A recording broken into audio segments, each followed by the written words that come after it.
যারা নেককার স্ত্রী তাদের চারটা চিহ্ন থাকে, চারটা গুণ থাকে। নবীজি বলছে এই চারটা গুণ যদি কোনো স্ত্রীর মধ্যে থাকে তাহলে বুঝে নিয়ে ওই স্ত্রী নেককার এবং ওই স্ত্রী জান্নাতি স্ত্রী। যেরকম সুবহানাল্লাহ। দেখেন তো আপনার স্ত্রীর মধ্যে মেলে কিনা এই চারটা গুণের কয়টা গুণ আপনার স্ত্রীর মধ্যে আছে। মা বোনেরা আপনারা একটু মিলান নিজের সাথে, যে চারটা চিহ্ন বা চারটা গুণ এর মধ্যে আমার কয়টা আছে আর কয়টা নাই। যেটা নাই সেটা আপনি আমল করার চেষ্টা করেন।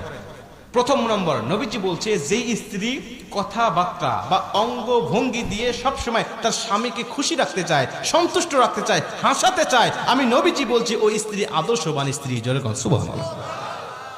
অঙ্গভঙ্গি দিয়ে, হাসি দিয়ে, বিভিন্ন ভাবে কথাবার্তা দিয়ে স্বামীকে হাসি খুশি রাখতে চায়, সন্তুষ্ট রাখতে চায়, নবীজি বলছে ওই স্ত্রী সবচেয়ে আদর্শবান।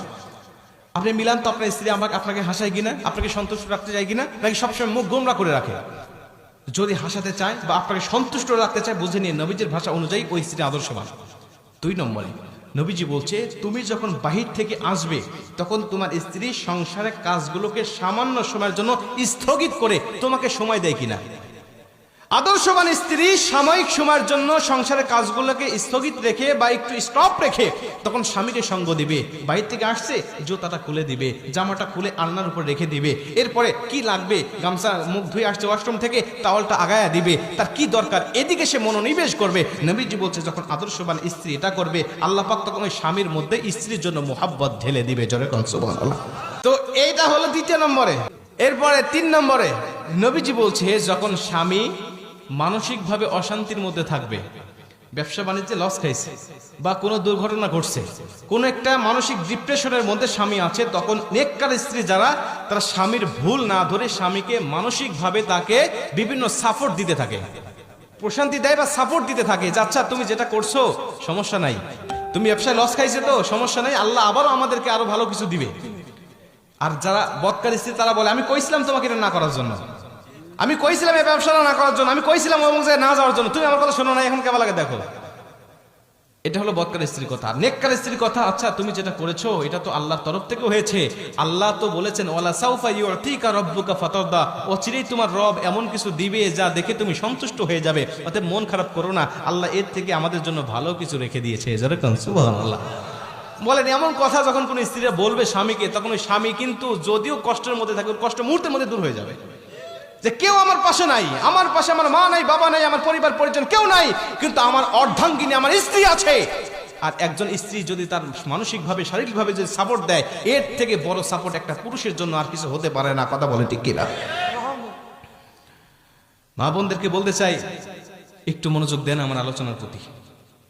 এটা হলো 3 নম্বরে যে তাকে শারীরিকভাবে মানসিকভাবে তাকে প্রশান্তি দিবে। 4 নম্বরে নেককার স্ত্রী গুণ হলো নবীজি বলছে তার স্বামী যখন কোনো বৈধ কাজের আদেশ দিবে তখন স্ত্রী সর্বাত্মক চেষ্টা করবে ওই বৈধ কাজটা পালন করার জন্য। যে কোনো আদেশ যদি বৈধ হয়, এখন যদি কোন যে তোকে চল সিনেমা নিয়ে যাবো, সিনেমা দেখার জন্য, তখন নেককার স্ত্রী যাবে না। নেককার স্ত্রী যদি আপনার কোনো বন্ধু বান্ধবী আসে আর বলে যে আমার বন্ধু আসছে বাহির থেকে তোমাকে চা দিতে হবে, তাদের সামনে গিয়ে নেককার স্ত্রী বলবে না আমার যাওয়া যাবে না, কারণ এটা শরীয়তের গণ্ডির মধ্যে থেকে আপনি আমাকে আদেশ করেন নাই, আপনি শরীয়তের বাইরে আদেশ করছেন, আর কোনো পর পুরুষের সামনে আমার যাওয়া ঠিক হবে না। ঠিক হবে? কোনো আদর্শবান পুরুষ কখনো বন্ধুদের কাছে বা পর পুরুষের কাছে তার স্ত্রীকে পাঠাইতে পারে না। আমি পারতপক্ষে আমি চিন্তা করি আমার স্ত্রীকে কেউ বোরকার উপর দিয়ে দেখলেও আমার হিংসা হয়, আমার স্ত্রীকে কেউ বোরকার উপর দিয়ে যদি একটু নজর করে তাকিয়ে থাকে তারপরে আমার হিংসা হয় যে ও কেন দেখলো এতক্ষণ ধরে, এটা আমার হিংসা হয়। আর আপনি আমার স্ত্রীকে আপনি খোলামেলা করে আপনি পরপুরুষের কাছে দেখান।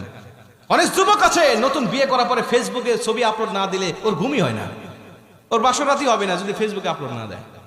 শোনেন, আদ-দায়ুসু লা ইয়াদখুলুল জান্নাহ, নবীজি বলছে দায়ুস কখনো জান্নাতে যাবে না।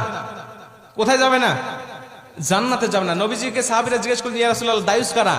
নবীজি বলছে দায়ুস কোনো মহিলা নয়, দায়ুস হলো পুরুষেরা। যেই সমস্ত পুরুষেরা ক্ষমতা তার স্ত্রীকে, তার মাকে, তার বোনকে আর তার মেয়েকে পর্দায় রাখে নাই।